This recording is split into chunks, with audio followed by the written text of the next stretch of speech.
Today's episode is presented by State Bags. State Bags makes beautiful, well-made, inclusively cool products while using the power of business to give back to shift the narrative around social injustice. For every State bag purchased, State hand delivers a backpack packed with essential tools for success to an American child in need.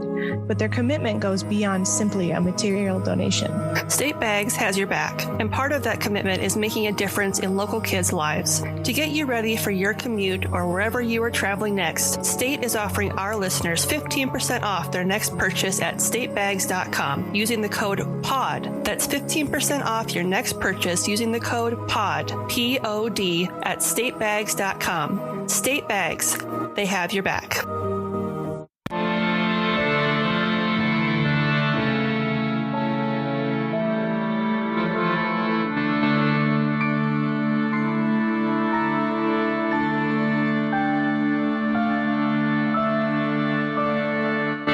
Hello and welcome to Ye Olde Crime, where we discuss the funny, strange, and obscure crimes of yesteryear. I'm your host, Lindsay Valenti, and with me is my sister and co-host, Maddie Stengel.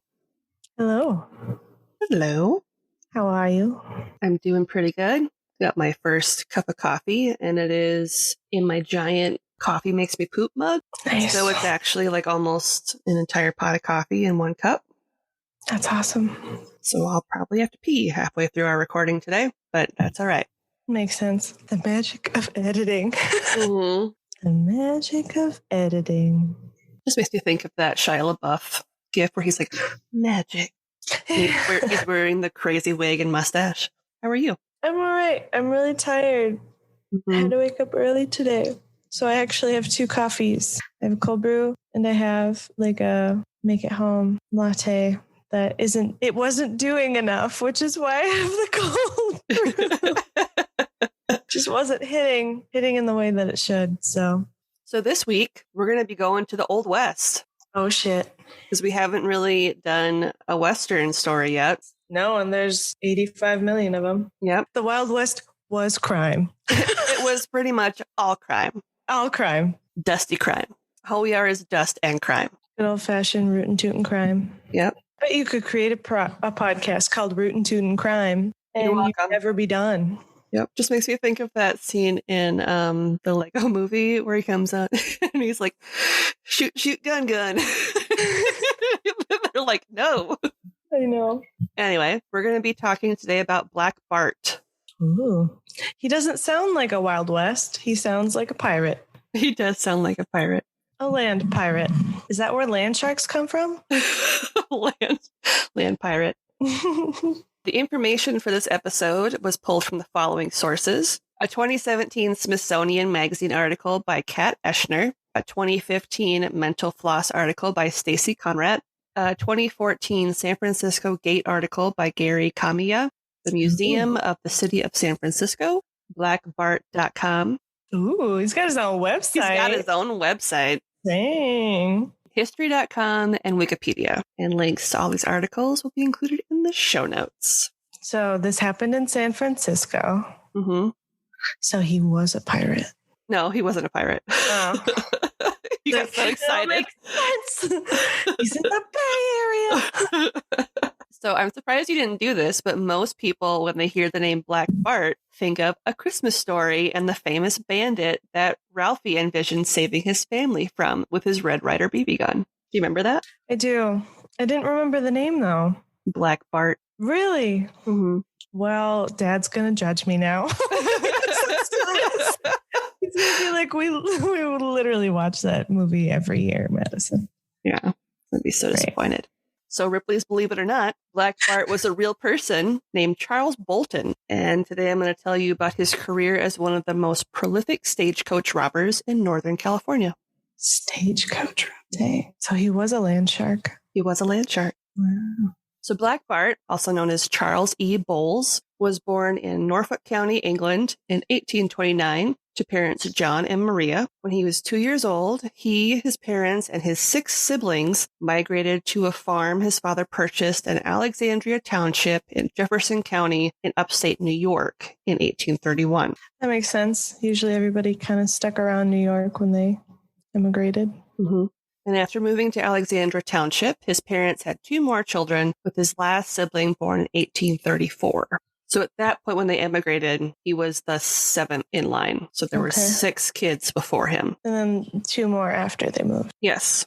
Dang. Just a baby factory. Jesus, that's a lot. Those are a lot of mouths to feed, which was common then. Like, I'll give them that. You're basically birthing your workforce if you had a farm. Yep, exactly. And as a child, Charles, who went by Charlie at that time, received a common school education and excelled at sports. Nice. As a small child, he contracted smallpox, Oh. but he was able to overcome it. Did he have any scarring? I didn't see any in the pictures that I saw of him, but that doesn't mean that they weren't there. So the California Gold Rush started on January 24th, 1848. And a year later, Charles, now 20, along with his cousin David and older brother Robert, headed west and began prospecting in the North Fork of the American River near Sacramento. They came back home 3 years later in 1852, and when the 3 headed back out to California, both his cousin David and his older brother Robert tragically fell ill and died soon after arriving. So it was like the Oregon Trail? Kinda. And they kind of died of dysentery or like a rattlesnake bite or something? Yeah. Oh, that's only fun in the Oregon Trail. Right. When you're stopping to kill all the squirrels. Yeah, and then you kill too many and then like your brother dies and you're like, dang. Who's going to eat all these squirrels with me? I got you a water buffalo. In 1854, at the age of 25, Charles, who had since changed his last name to Bowles with the W dropped out, married Mary Elizabeth Johnson, age 16. Yeah. I know it was common, but like, yeah. In Plessis, Jefferson County, New York. So the couple eventually settled in Decatur, Illinois, where they would have 4 children together. It's like, what, a quarter of his family? Yeah. Half. Oh, yeah. On August 13th, 1862, Charles enlisted in Company B, 116th Illinois Regiment, as a private in the Civil War. Nice. At his time of enlistment, he and Mary had 3 daughters: Ida, born in 1857, Ava, born in 1859, and Frances, born in 1861. All those names are popular now. I know. Again. It's so That's funny. Really funny. That's so funny. While he served, Charles was a good soldier and was promoted to first sergeant on July 1st, 1863. On him. Oh, wait. Did he become a criminal because of PTSD? No. Oh, I was like, I had something. You can keep guessing. Inappropriate coping mechanism. Crime solves everything. Bury it deep in gold. Charles was seriously wounded on his right side on May 26, 1864, fighting in Georgia. Considering it was also in the abdominal area, it's a miracle he survived. Wow. Following his recovery, he returned to his unit and fought in the Battle of Atlanta. Okay.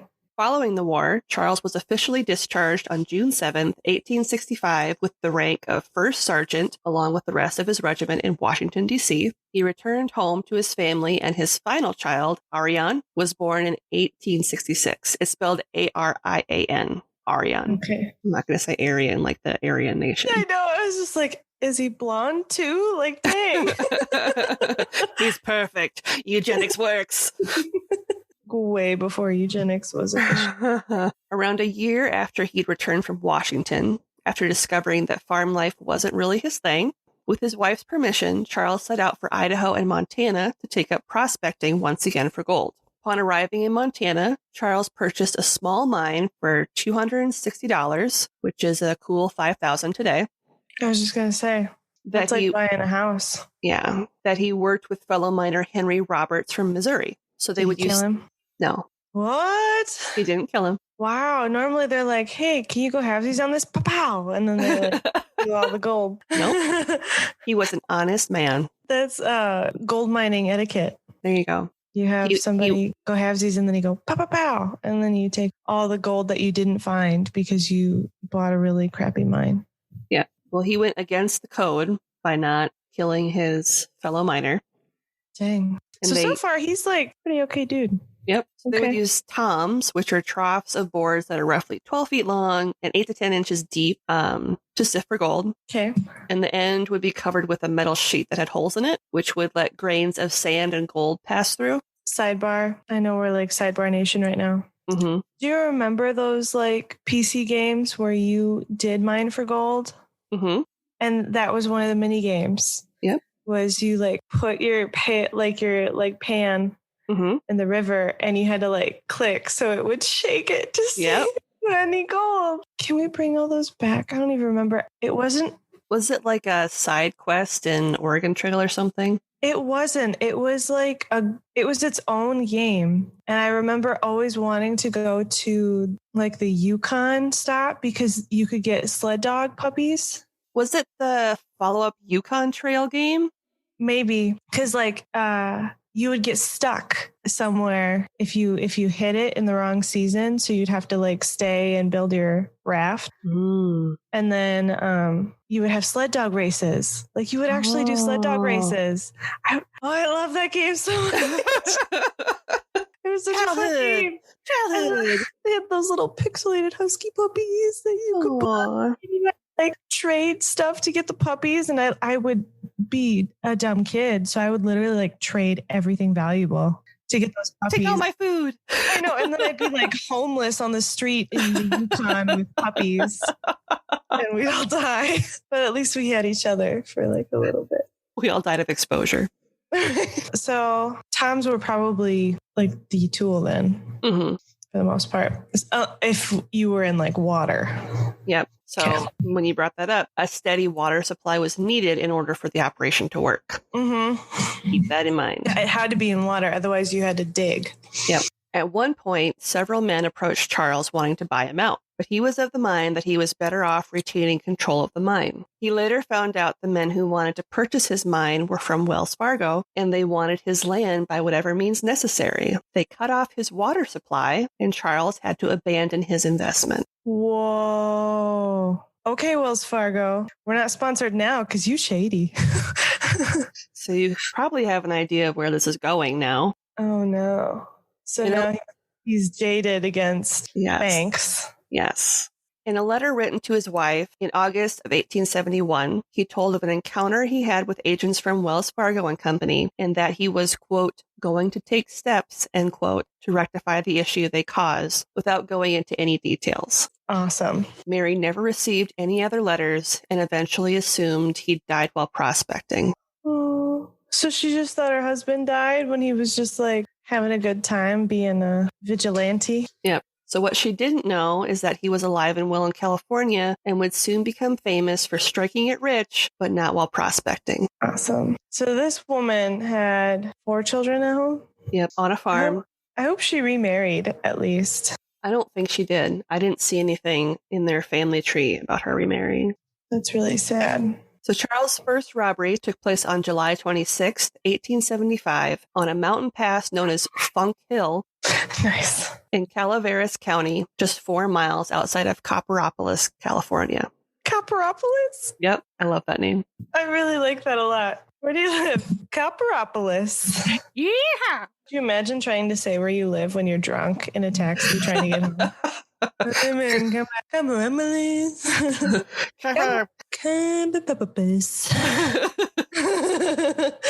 So Wells Fargo stagecoach driver John Shine stated that a man in a long, soiled duster appeared in front of the coach with a flour sack over his head, bearing 2 holes for his eyes.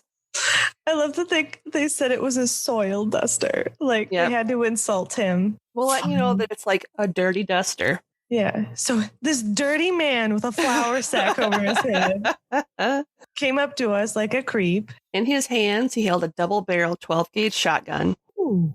Yep. Okay. And John noted he also had a Henry rifle slung over his shoulder. In a deep voice, the man commanded John to please throw down the box before shouting, "If he dares shoot, give him a solid volley, boys." Confused, John looked around him and saw hidden amongst boulders on the hillside what to him looked like 6 rifles, all pointed at the stagecoach. Dang. So even if he thought he could take him, this dirty man, yep, he can't take all these other people too. Yep. So John did what any smart man would do. He reached under his seat and withdrew the strong box, which was a wooden box reinforced with iron bands and padlocks. The box contained $348, which would equate to just over $8,200 today. Wow. And John tossed it along with the mail sacks he was carrying to the ground. Dang. Before we continue, at this time, stagecoaches would transport money and the mail. Yep. So for any crimes moving forward, I'm not going to note the mail, but just know that whenever he robbed a stagecoach, he also took the mail bags with him. Yeah, probably to see if anybody was sending money. And probably to make sure that he was covering his tracks. Yeah. You know what I mean? So John warned his passengers, that included 2 men as well as 8 women and children, to not do anything stupid. Yeah. One of the panicked women threw her purse out the window, and the bandit picked it up before bowing and handing it back to her, saying simply, "Madam, I do not wish your money. In that respect, I honor only the good office of Wells Fargo." Dang. Yep. A little bit of spite there. Yep. So then he's more like a Robin Hoodie like figure. Yes. Yeah. Because he doesn't want everyone's money, even though he is taking everyone's money because that's where they put it. Yeah. But fine. I get it. Having accomplished his mission, the man motioned for John to head on his way. As he drove off, he glanced back and saw Charles attack the strong box with a hatchet. I mean, he didn't know his name, but yeah. After driving some distance, John stopped his stagecoach. So his stagecoach had barely stopped when another approached, driven by Donald McLean of Sonora. He came upon the robber hacking at the strong box and stopped the coach. Charles asked Donald to throw down the express box. Donald leveled his double-barreled shotgun at Charles and told him he didn't have an express box. This is interesting. Mm-hmm. At that time, there was an unspoken sort of rule amongst drivers and robbers that if a driver stated he did not have what the robber was looking for, they would take them at their word. However, if the robber found out that the driver had lied, then it was understood that should the robber come upon them again, they would shoot and kill them. Damn. All right. I thought that was very interesting. So there was a sort of code of honor amongst the two of them.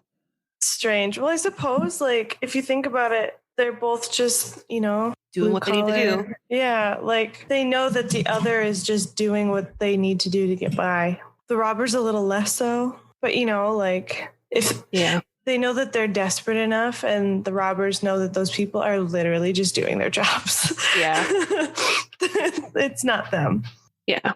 So in this instance, Charles believed Donald and told him to go on his way. And as Donald approached the other stagecoach, he stopped, and men from both coaches went back down the road to see that half a dozen guns were pointed at them from outlaws positioned along the hills. Once they realized that the outlaws weren't moving, they approached only to discover that it was sticks pointed at them. Dang. He's a clever man. Having successfully completed his first heist, Black Bart was officially born. Nice. And this was the only robbery in which Bart would have 2 guns on him. After this first heist, he later sold his Henry rifle to a farmer's wife for $10, which is around $240 today. Dang. After stopping at her farm to ask for directions. He's like, "Hey, I see you don't have a weapon. Want one?" Want one? Over the next 8 years, Bart would commit a total of 28 robberies. Wow. He never used horses, as he was terrified of them, and committed all of his crimes on foot. Wow. Okay. He never used foul language and always politely asked the drivers to, quote, "please throw down the box and the mail bags." Interesting. He also never altered his appearance. He continued to wear the long linen duster and a bowler hat over his flour sack mask. I love that he put a hat on his flour sack mask. I know. Like, class it up. Yep. So now we're going to go through all of the robberies. Okay. And I didn't put a crazy amount of detail into each of these because there are 28 of them. Okay. So on December 28th, 1875, he held up driver Mike Hogan in Yuba County outside of Smartville. On June 2nd, 1876, he held up driver A.C. Adams in Siskiyou County outside of Cottonwood. And this one was a nighttime robbery. Okay. Risky.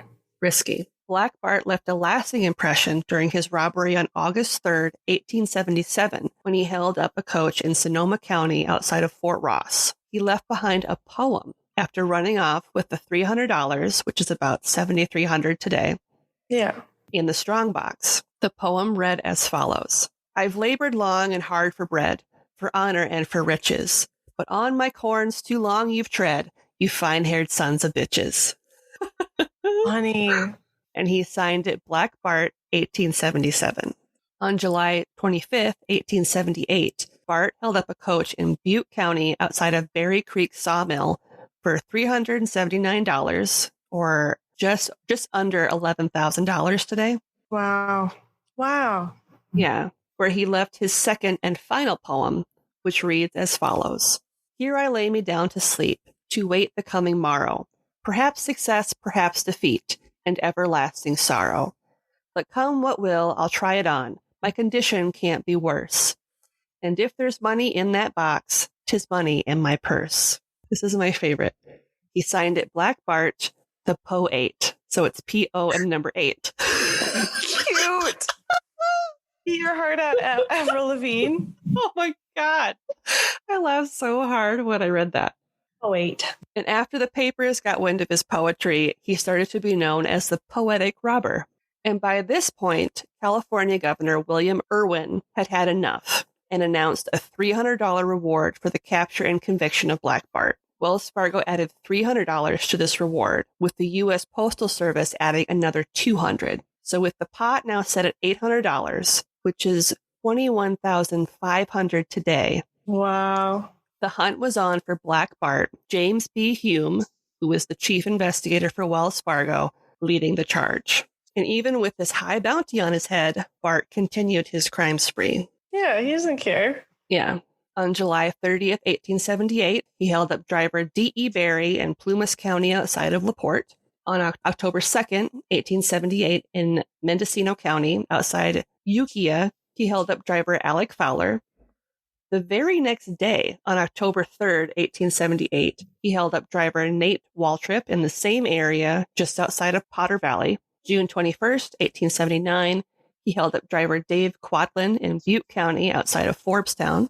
October 25th, 1879, was his second nighttime robbery in Shasta County near Buckeye, where he held up driver Jim Smithson. What a name.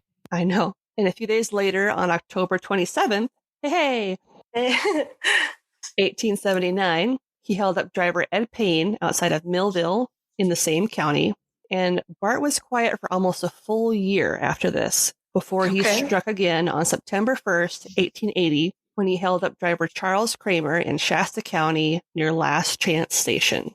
And perhaps fearing he might be caught visiting his old stomping grounds, on September 16th, 1880, Bart hit up driver George Chase in Jackson County in Oregon. Around a week later, he struck again on September 23rd, 1880, around 3 miles from the California state border, when he held up driver George Chase.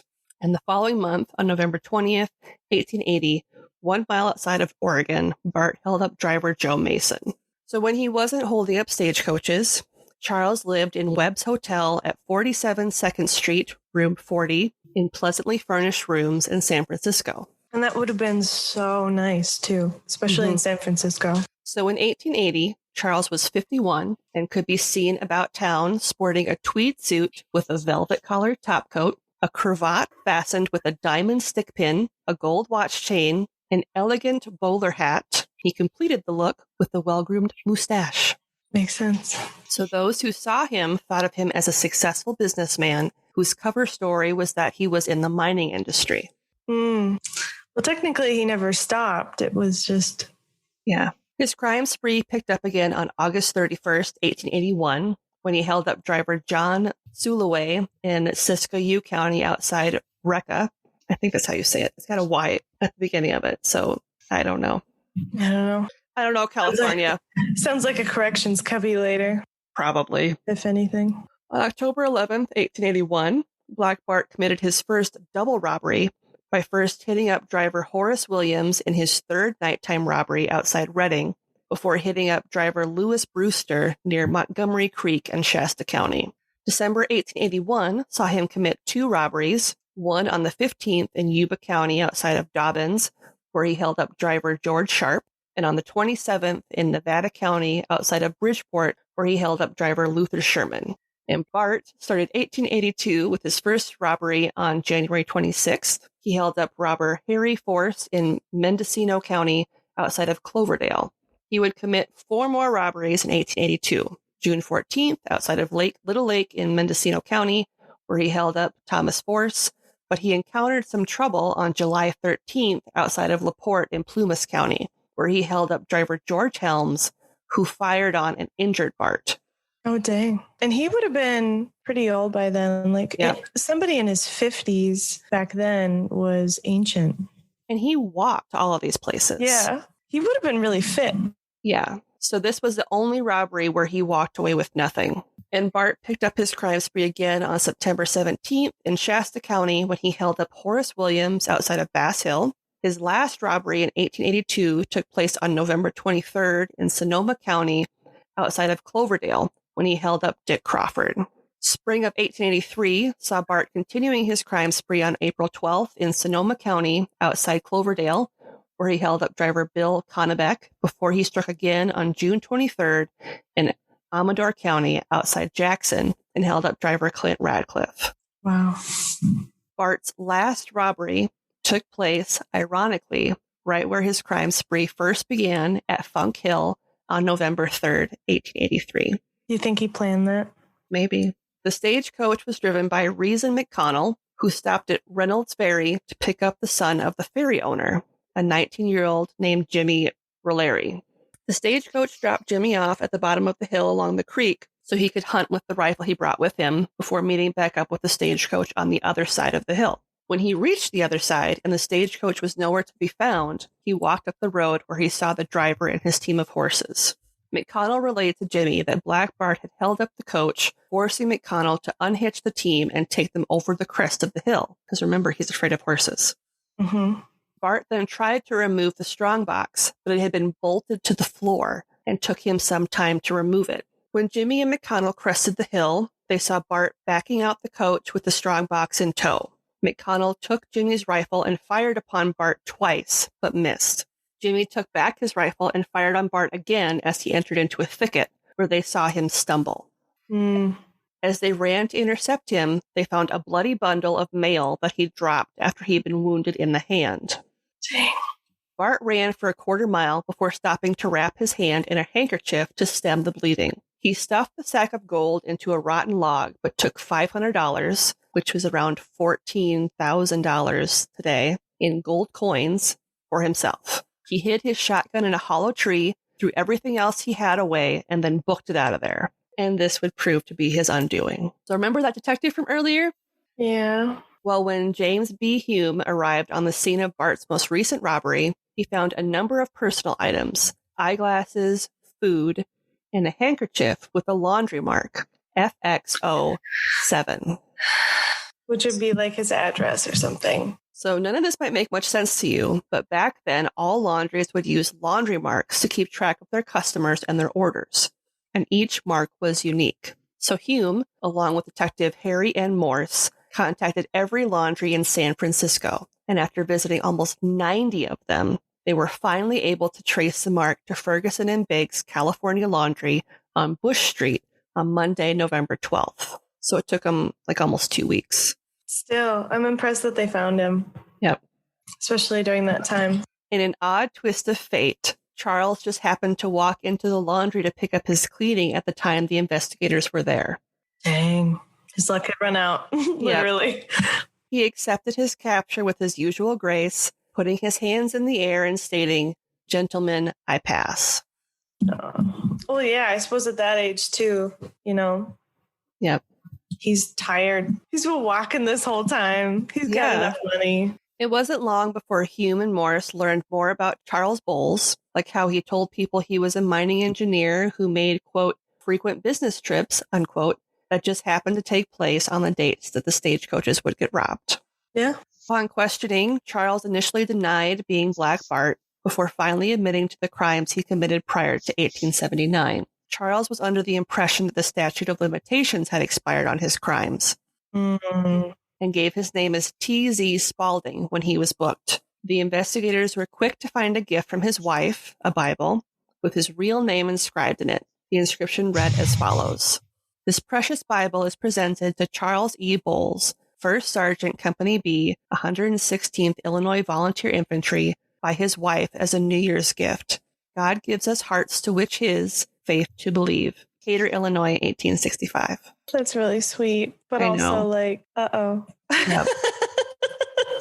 I know. So the police report written on him noted that Charles was, quote, a person of great endurance. Yeah, he must have been, truly. Exhibited genuine wit under most trying circumstances and was extremely proper and polite in behavior. Eschews profanity, end quote. So he refused to swear. Cute. When asked how he came up with the name Black Bart, Charles admitted that the name just popped into his mind when he was writing his first poem. He'd heard it some time ago when reading a dime novel, and even though he wasn't the villain in the novel, he instead operated as a gentleman robber.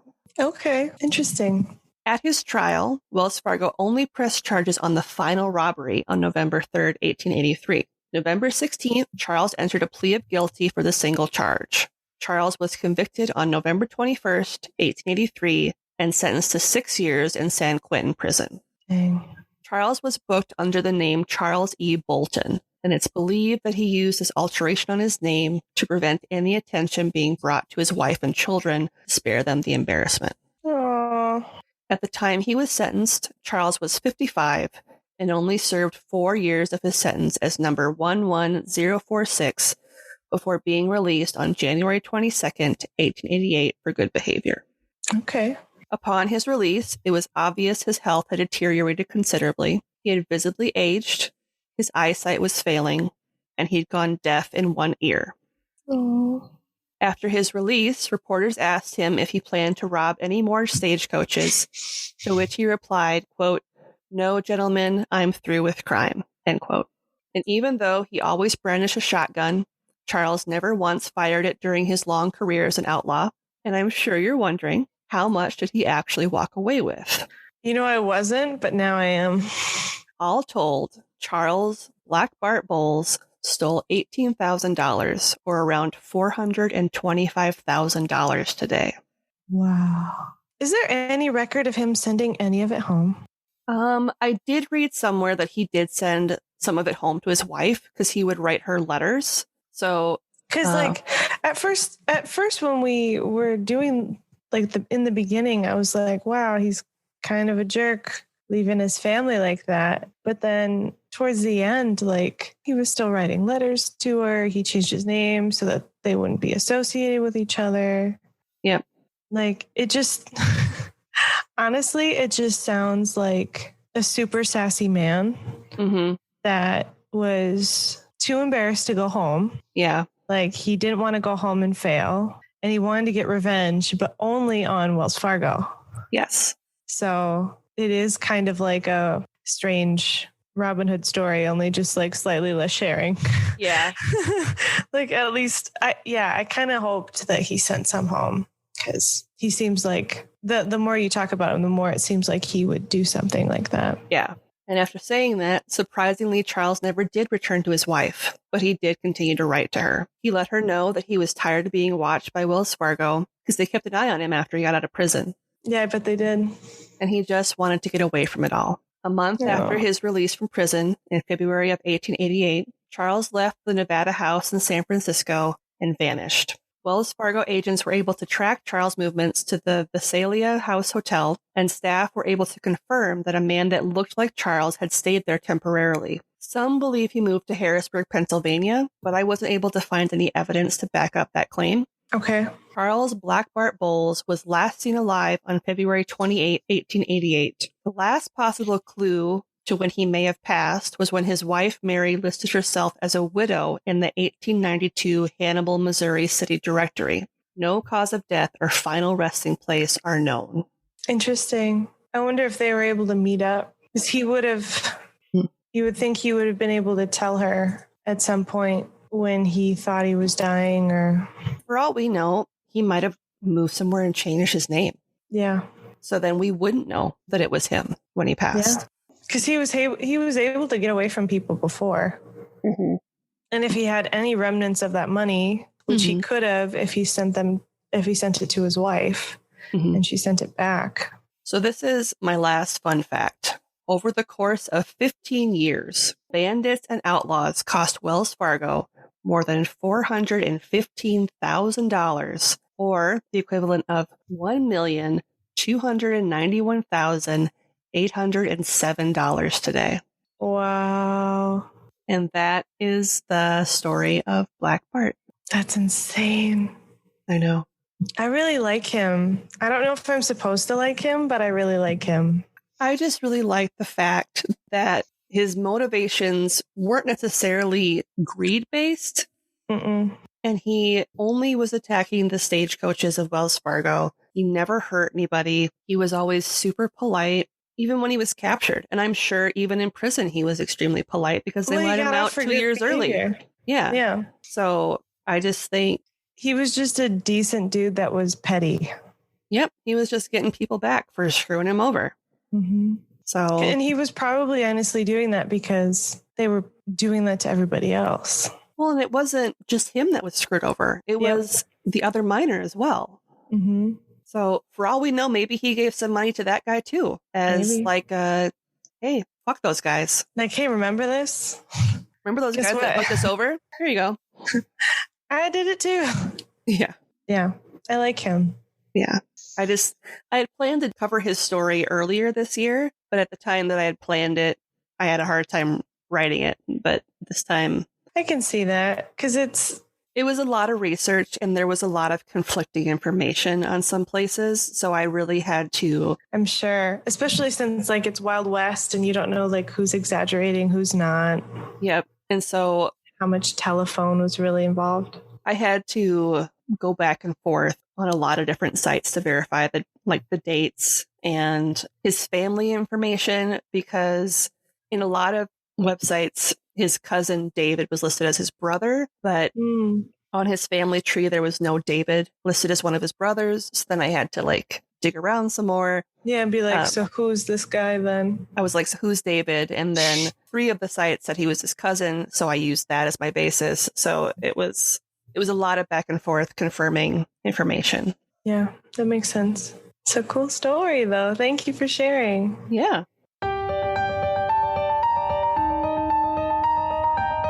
Hi, I'm Christine, and I'd like to introduce you to the True Crime Files podcast, a bi-weekly podcast that focuses on mysterious disappearances and unsolved murders.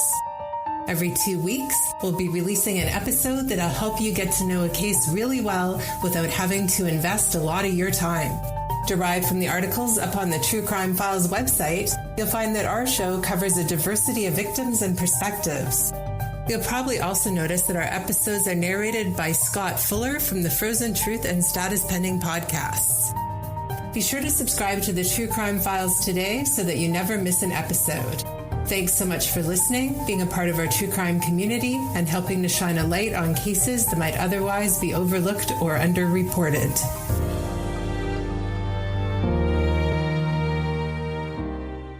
This week's podcast plug is the True Crime Files podcast, and I really like them because they give quick, well-researched synopsises of a case. Okay. All their episodes are like 30 minutes or less. So you get really quick, like snippets, like an overview of a case. It's written by a woman named Christine, and it's narrated by a man named Scott. Another thing I like about their podcast is they'll restate the facts at the end and encourage you to come to either your own conclusion or go to their website where they have more information on the case available. So if you wanted to do a deep dive and learn more about the case rather than like just what they covered, you can. Nice. So I like that kind of, these are what we found. Come to your own conclusions. And it's more like here's the bare bone facts of this case.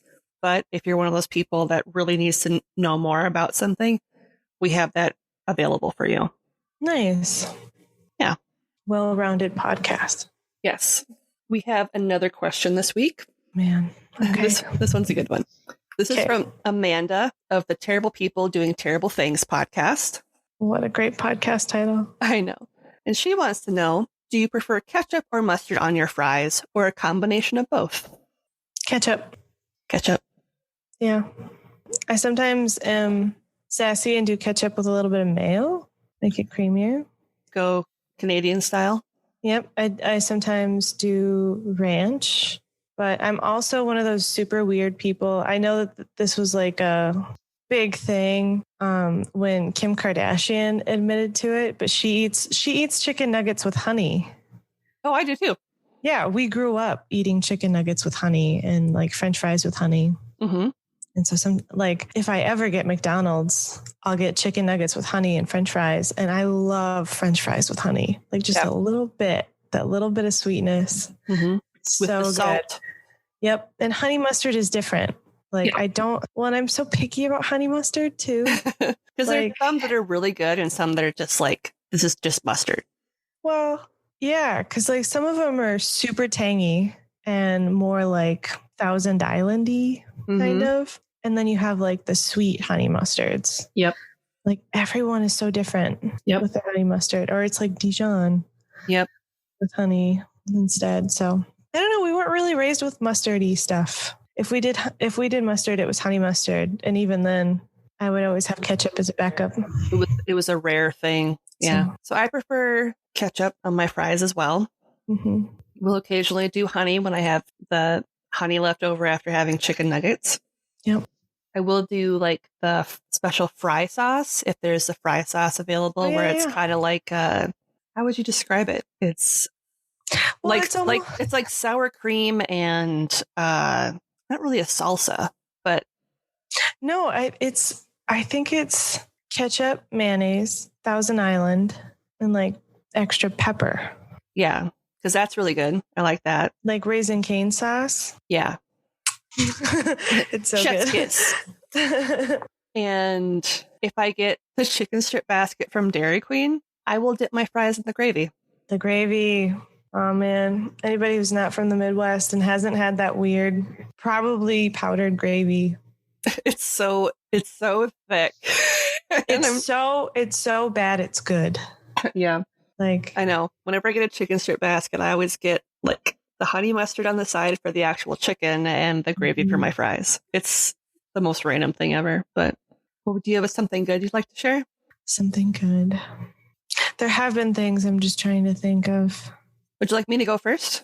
Yeah, go first. Okay. So my something good is over the past week, I've been taking a higher dose of my bipolar 2 medication. This is something that was prescribed to me like earlier this year, kind of like in the middle of COVID. Mm-hmm. But I already had so much of my current medication on hand, and it wasn't one where you could like cut the pills in half and like do 1.5 because that was too high. So I had to wait until I finished my current medication before I could move to the higher dose. But I have been noticing a difference. I haven't been napping as often because I haven't been feeling as tired. I've been feeling a lot more motivated to get things done.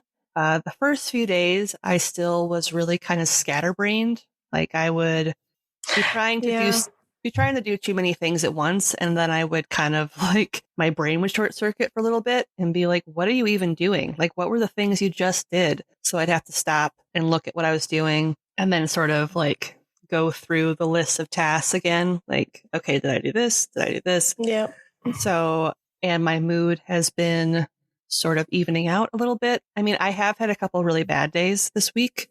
Yeah. Thursday, I had a particularly bad day where I just woke up and knew that it was going to be a bad day. Like I was just off all day. But for the most part, I feel like this new medication it's the same medication I've been taking. It's just a higher dose. That I feel like it's really helping, which makes me hopeful that when I am dealing with the winter blues, they won't be as bad. That's awesome. That's really great. Yeah. It's such a relief when like you're on medication like that and your body's finally accepting it and adjusting. So what's your good thing? My good thing. Actually, okay, so my good thing right now is I have started Christmas shopping for people, and I'm trying to stretch it out a lot because my job is kind of secure being a grant, but like it's also kind of not. So I want to make sure that I have something to, like, even if we can't see each other, something I can drop off. And like we can have a Zoom Christmas or whatever. I have no idea what it's going to look like. Yeah. But it's brought me a lot of joy thinking about gifts for your children and for you and for mom and dad. Just like trying to predict what you guys might like. And I'm trying to do like games or stuff you can do, like activities instead of like a blanket or socks. But like those are on my list. LOL. Yeah. But I'm good right now at home. I have plenty of stuff to do. I live alone. So like I can shut off the world whenever I want. So I am okay in that way. So I feel like my needs are different by a lot. But it's just been really fun, like looking at all these cool little crafts and stuff that your kids can do that aren't on screens. So they're not like blinding their eyes at a young age. So that's brought me a lot of joy. Like I'm just really, it's also probably a good thing I won't see you guys for a while because I am the worst at gift giving, because the second I get it, I just want to give it to you now. Yeah, I'm the same way. I just get so excited that I have the perfect gift for you. I just want to give it to you. And I already did this to my partner and I gave him his birthday present like a month and a half before his birthday. And so I got him something else again. But yeah. Shall we shut her down? Yes. You can find us online at yeoldecrimepodcast.com. We're also on Twitter at yeoldecrimepod. And on Instagram at yeoldecrimepodcast. You can email us at yeoldecrimepodcast@gmail.com. Shout out to Kent. Yeah, round two of gifts. Ugh. He sent us a bunch more gifts, and it just brought both of us so much joy. He is the man. Gosh. He really is. You can also, if you want to support the podcast, give us a 5-star rating and review wherever you listen. I also like to give out ratings and reviews to my fellow podcasters. I tend to use Podchaser because Apple does not like me as far as using it on my computer. And I have a Android phone, so I can't do it on my phone other than using Podchaser. So wherever you listen, and if there's a way to give a rating and review, please consider doing so. And like we said, if either it was last week or the week before, put whatever you want. If you'd like to give us a one-time donation, you can do so on Buy Me a Coffee. And speaking of, I would like to send a special shout out and thank you to Paul from the Cold Callers Comedy Podcast for buying Maddie and I each a cup of coffee recently. Thank you. That was very nice. And along that vein, I'd also like to say mazel to Paul and his fiance, because on the day that we're recording this, it would have been their wedding. But because of COVID, they had to postpone it. So yeah. I hope you guys were able to do something fun. Yeah. If anything, I hope you smashed a cake in each other's faces. Or, stepped on a glass or something. Yeah. Both. But be careful. Don't eat cake glass. Don't eat glass cake. That's not a good idea. That's not a good, don't mix those. Yeah. You can also support us on Patreon for as low as $5 a month. And once again, TeePublic is having an awesome sale. I'm stoked. I'm getting stuff for our own families. I know. So this week, they're doing their $13 pre-Cyber Week sale, November 17th through the 22nd. So if you've been waiting to purchase merch, now is the time, because it is on sale. If you order it now, you should have received it well before the holidays, so you can gift it to friends and family. Which is what we're doing. Exactly. Love us. And whether you want to or not. Right. We don't care if you listen, just wear it. Wear this. That's kind of all the ways that you can support the show and reach out to us. And on that note, as always, I'm Lindsay. And I'm Madison.